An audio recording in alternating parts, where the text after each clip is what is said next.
Donc, bonjour à tous, on va regarder aujourd'hui les énergies planétaires donc, de cette semaine.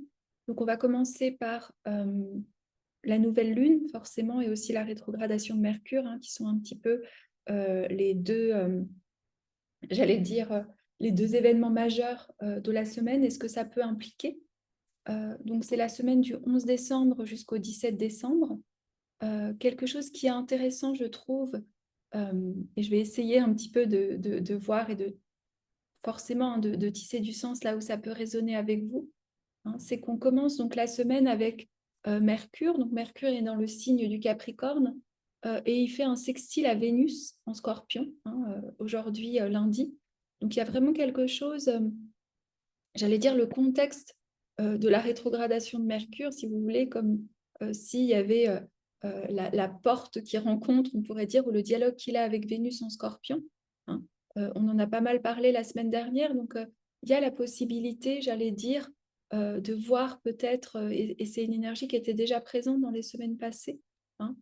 Mais Mercure et Vénus qui dialoguent ensemble, c'est qu'il y a une forme de peut-être de je dirais pas de clarté, parce que tout de suite après, je vais vous dire que la nouvelle lune est en carré à Neptune, mais il y a en tout cas quelque chose au niveau de la manière dont on vit nos sentiments, dont on peut-être on désire certaines choses. Voilà, il y a la possibilité peut-être d'une forme, en tout cas, de clarté ou d'aisance, ou de pouvoir peut-être s'avouer à nous-mêmes aussi certaines choses, hein. S'avouer justement en lien avec ce que je disais de cette Vénus en Scorpion.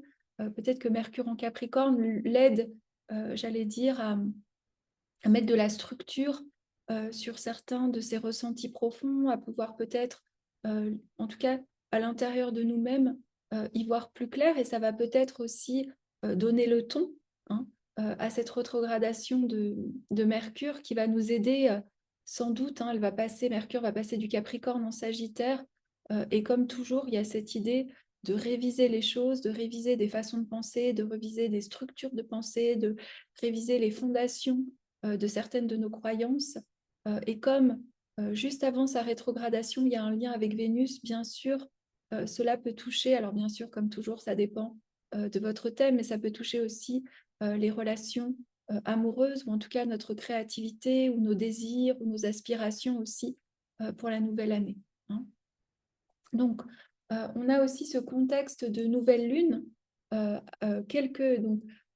nouvelle lune en Sagittaire, avec Jupiter qui régit le Sagittaire qui est en trigone à Mercure, hein.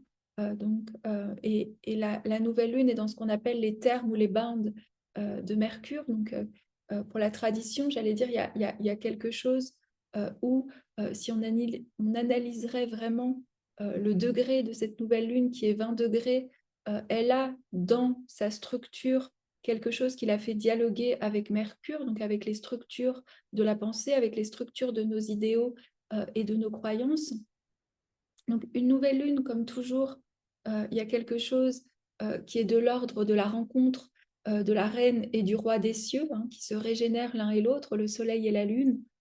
Et dans le signe du Sagittaire, dans le signe de la transcendance, dans le signe justement où on cherche un sens à nos vies, où on cherche un sens à la vie, où on cherche un sens même à l'absurdité de la vie, mais on cherche une forme d'illumination, on cherche de transcender quelque chose de l'organique, de l'ordinaire, avec cette envie euh, de se dire, mais il y a quelque chose de plus grand que nous. Et je trouve que cette lune, cette nouvelle lune, en tout cas, peut accentuer cela. Pourquoi? Parce qu'il y a un carré à Neptune.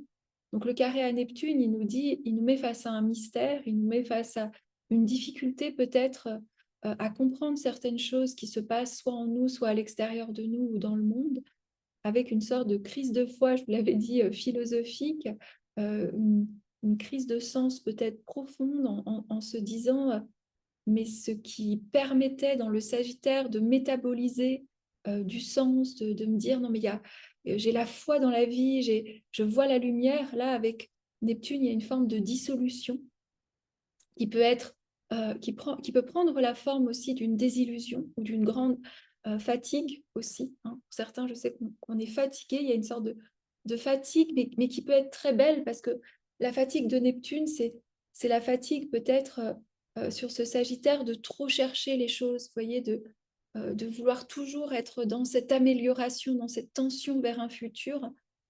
Et Neptune, il met de la brume, il met du brouillard. Ça me fait toujours un peu penser, moi, à cette île d'Avalon, vous savez, avec ces prêtresses d'Avalon, où pour aller toucher la rive de l'autre côté, il faut avoir cette capacité à pouvoir dissoudre les voiles, hein. Et là, actuellement, il y a sans doute certains voiles qui nous permettent de pas forcément pouvoir toucher justement ce qui d'habitude dans le Sagittaire nous disent, il y a ce sens, cette envie de voyager, cet optimisme, c'est le lieu où on se sent porté par la foi, où on a une forme de confiance. Donc là, il y a un petit peu un feu un petit peu dissous, je trouve. Il y a des idéaux ou des passions ou peut-être vraiment des choses où on se disait, mais la vie c'est comme ça, mon job c'est comme ça, ma relation c'est comme ça, qui peuvent être un petit peu, j'allais dire, passées par les remous neptuniens avec cette sensation au contraire d'être pris, vous savez, dans les rouleaux des vagues et de vouloir toucher la rive et d'être sensation d'être toujours ramené un petit peu dans une forme de chaos.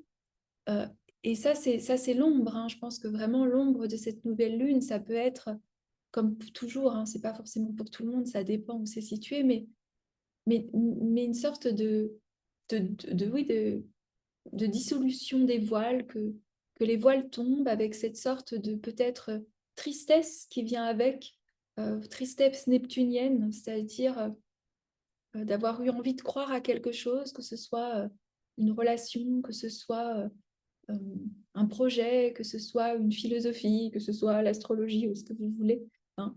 Et cette sensation que ça s'effrite, euh, cette sensation que Neptune vient nous mettre, pas forcément face à une réalité, mais on s'était emballé tout simplement. Et là, on est obligé de recomposer une manière de voir. Et je pense surtout que Mercure est en trigone à Jupiter. Donc, vous avez Jupiter en taureau, Mercure qui est en Capricorne. Donc, il y a quelque chose aussi comment je pourrais expliquer désolée, je suis sous l'influence de la nouvelle lune et je me sens un peu aussi flottée, comme on dirait. Euh, Quelque chose où on a besoin de revenir à de la simplicité. On a besoin de revenir à vraiment s'appuyer sur Jupiter en trigone à Mercure. Il y a une forme de pragmatisme, une forme de dire, bon, voilà, c'est ma direction, c'est un pas après l'autre. Comment je peux restructurer ma façon de penser? Moi, je le vois aussi pour moi. Comment je peux restructurer une façon d'enseigner, peut-être l'astrologie? Comment on peut remettre les choses à sa place. Et c'est un processus vraiment qui va nous emmener, je pense que tout au long du mois de décembre, euh, de tranquillement euh, voir comment justement notre arbre, et pour ceux qui ont comme moi une pensée arborescente, de voir quelles sont les racines que l'on doit, j'allais dire, renforcer, certaines qui s'étaient mortes, donc on doit les arracher, quelque chose vraiment euh, un travail sur la structure profonde de la manière dont on voyait le monde et dont on voit notre réalité, mais aussi dont on prépare peut-être 2024, hein, et avec forcément cette idée, euh, dans la lumière de Neptune, c'est de continuer à avancer même si on n'y voit pas clair, de continuer à avancer même si tout est flou. Euh, Neptune, c'est accepter de se laisser toucher par la grâce et que c'est dans les moments où on accepte de ne rien savoir et de ne rien comprendre qu'il y a quelque chose de très lumineux qui peut descendre en nous. Euh, Ça peut être aussi avoir une confiance, mais une confiance vraiment d'un principe qui existe sur d'autres plans, même si on a du mal à le saisir, hein. Et là, je pense que justement, il y a ce dialogue entre deux réalités, entre ce Neptune carré, carré à la nouvelle lune, et avec ce Mercure, trigone Jupiter dans des signes de terre, comment justement on arrive à faire descendre ce que pour certains on capte comme étant des réalités, enfin, d'avoir senti avec notre intuition, d'avoir compris certaines choses. Et là, il y a ce Mercure rétrograde peut-être qui va nous accompagner tout au long du mois, à voir comment ça peut devenir de plus en plus incarné, de plus en plus réel, de moins en moins abstrait, de moins en moins conceptuel, hein. Il faut savoir que Mercure rétrograde, donc qui va rétrograder à 8 degrés du Capricorne, il y a toujours cette idée, je trouve, cette peur euh, un peu... un peu qui est dans la nature même de Mercure rétrograde. Je m'explique. Si Mercure est le fripon divin, si Mercure est the trickster, si celui qui nous joue des tours, qui nous fait des farces, qui a un côté un peu blagueur, et qui va symboliser tout simplement le plan mental où on va se jouer des tours, on va se raconter des histoires, forcément, dans la nature même de ce qui est raconté sur Mercure rétrograde, il y a l'ombre de Mercure rétrograde, c'est-à-dire de vous faire peur, de nous faire croire qu'il y a certaines choses absolument que si on les fait, ça va être catastrophique. Voilà, il peut y avoir vraiment cette sensation euh, de, euh, de tomber dans une forme de piège, hein, de Mercure rétrograde, vous voyez. Euh, et c'est vrai fondamentalement que lorsque Mercure est rétrograde, et encore plus quand vous l'avez par ce qu'on appelait si c'est votre Time Lord, c'est-à-dire Seigneur du temps de l'année, comment vous pouvez savoir ça? C'est au travers des profections annuelles, hein, qui sont une technique de timing de l'astrologie hellénistique qui permettait de voir quelle était la planète qui était en quelque sorte notre Seigneur du temps, hein. Et forcément, si vous êtes avec un Seigneur du temps pour votre année solaire sous Mercure rétrograde, vous pouvez y être plus sensible. Et à la fois, Mercure rétrograde, c'était ce dieu psychopompe qui était capable de passer, j'allais dire, sur le monde du dessus et sur le monde du dessous très rapidement. Quand Mercure est rétrograde, pour moi, il est tout simplement dans le monde du dessous. Donc, il est dans le monde de l'intériorité. Et en Capricorne, il vient nous travailler profondément sur aussi l'autorité de notre parole, je pense, mais aussi quelles sont les paroles ou qu'est-ce qu'on se raconte qui finalement sont des paroles qui viennent d'une autorité extérieure, surtout avec Pluton dans les derniers degrés du Capricorne, c'est-à-dire est-ce que c'est la société qui m'a dit que c'était comme ça? Est-ce que c'est mes pères? Est-ce que c'est un prof? Est-ce que c'est un maître? Est-ce que c'est un gourou spirituel? Est-ce que c'est un thérapeute? Et je trouve que là, dans le lien au Sagittaire aussi, il y a vraiment cette idée avec cette nouvelle lune, mais est-ce que vraiment je me raconte des trucs euh, qui sont juste des sortes de grands trucs que j'ai captés parce que tout le monde le dit, parce que c'est la mode du développement personnel, parce que c'est la mode de l'astrologie, parce que... euh, ou est-ce que c'est vraiment Capricorne au niveau de ma structure même? Est-ce que c'est quelque chose qui naît de l'intérieur? Et je pense qu'il faut voir pour éviter de sortir de cette ombre de Mercure rétrograde qui, oui, va nous jouer des tours, qui, oui, vous voyez votre ordi bloc, qui, oui, il va peut-être y avoir des choses au niveau de la communication. Et oui, on sait que quand on termine une relation sous Mercure rétrograde, souvent il y a quelque chose qui est peut-être pas forcément totalement terminé. Il y a toutes ces choses de petits clins d'œil fripons de Mercure rétrograde qui forcément, on va jouer le jeu. Mais c'est un jeu superficiel, c'est tomber dans l'ombre, c'est tomber dans le plan mental de Mercure qui nous fait croire que ce qui nous arrive est tellement réel. Alors que je trouve que la beauté de Mercure, justement rétrograde, dans les premiers degrés du Capricorne avant de retourner dans le Sagittaire, c'est vraiment s'interroger, vraiment ce mouvement d'intériorité que je sais qui est favorisé en Europe par... Pardon, je viens de voir que il y a vous avez un fond de doudou de ma fille derrière. Bon, c'est pas grave, je vais pas refaire la vidéo parce qu'il y a une licorne. Mais je vais la cacher. Hum. Euh, il y a vraiment ce besoin de revenir à l'intérieur, je trouve, nous interroger profondément sur, oui, sur qu'est-ce qui germe en nous, en fait, d'où ça vient, et est-ce que je trouve qu'il y a quelque chose dans ce que je vous disais, quand je pense l'autorité, la parole, l'autorité du verbe, avoir une très très grande responsabilité actuellement de ce qu'on va se raconter et de ce qu'on va raconter aux autres. Justement, la nouvelle lune au carré de Neptune, ça peut être une sorte de ras-le-bol de tous les trucs fumeux. Vous savez, de tout ce qui est fumeux, de tous les projets qu'on vous raconte, de toutes les promesses qu'on vous fait croire que avec ces choses-là, vous allez résoudre votre vie, vous allez avoir avec l'abondance. Il y a vraiment cette dissolution euh, de Neptune, de se dire, mais est-ce que vraiment l'étoile du Nord, est-ce que c'est toutes ces promesses un petit peu très paillettes?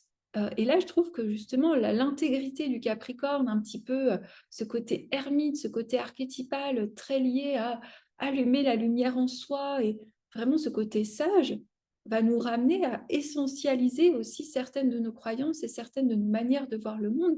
Et qu'est-ce qui reste? une fois qu'on a enlevé tout le côté fumeux de tous les trucs, de tout ce qu'on voudrait être, de tout ce qu'on voudrait vendre, pardon, de tous les cours, les machins qu'on vous... Enfin, je sais pas, hein, il y a quelque chose de revenir à l'essentiel, de revenir à qu'est-ce qui nous parle vraiment. Et puis, cette notion aussi de responsabilité, de s'engager aussi. Il y a une notion d'engagement avec un Mercure en Capricorne.